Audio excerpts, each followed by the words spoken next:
third is the right to self-rule. We wanted to elect our government, our representatives, our rulers. We rejected the direct colonial system of Haile Selassie and the indirect colonial system of Oromiyaa. Ajjeeset aangoo kuraa du'eet bu'a. Yookaan immoo bifuma kanaan wala cuucaa dhufe jechuudha.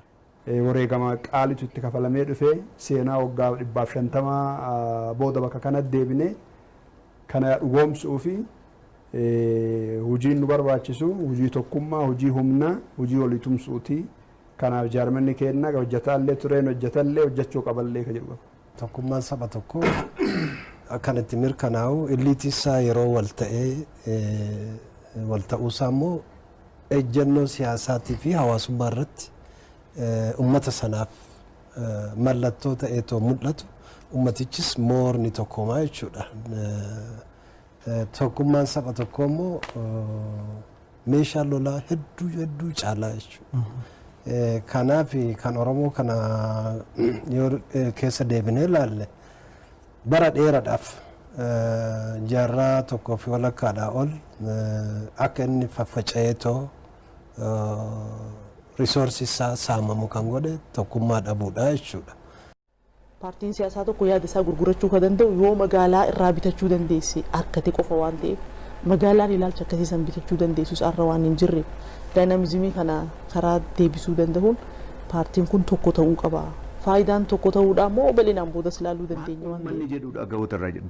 Tasgabbaanii gattaa'anii biyya kanatti isa manaatiifis isa manaa karaa nagaan qabsaa'edhuudhas siyaasa karaa nagaa ta'uu danda'u tokko diriirsu.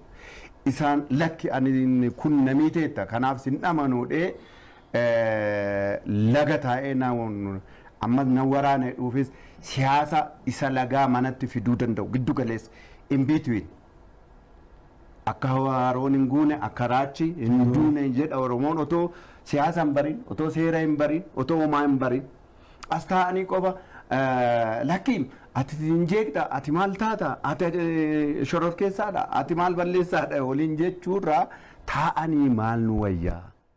Uummati keenyas kana keessatti gara fuulduraatti qooda fudhatee carraa isa maayii sirna dimokiraasii keessatti haala walxaxaa politikaa fi sirna mootummaa naannoo kanatti waggaa 150 ol walnadummaa dura dhaabe kana sirreessuuf ummati Oromoo carraa isaa isa dhumaa kana adda bilisummaa Oromoo wajjin kana keessatti hirmaatee isa maayii furmaata naannoo kanaatiif fi isaatiifis ummatoota kaan wajjinis akkasumas biyyattii walii galaatiif furmaata maayii gochuudhaaf akka of qopheessu.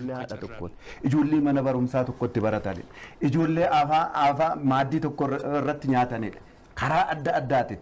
Ijoolleen kun lamaan inni mootummaa ta'es inni asiin qabsaa'us inni eessaa qabsaa'us yuunivarsiitii adda addaa keessatti iddoo tokkotti hawwaliin reebaman hawwaliin hidhaman hawwaliin kabalaman hawwaliin beela'anidha.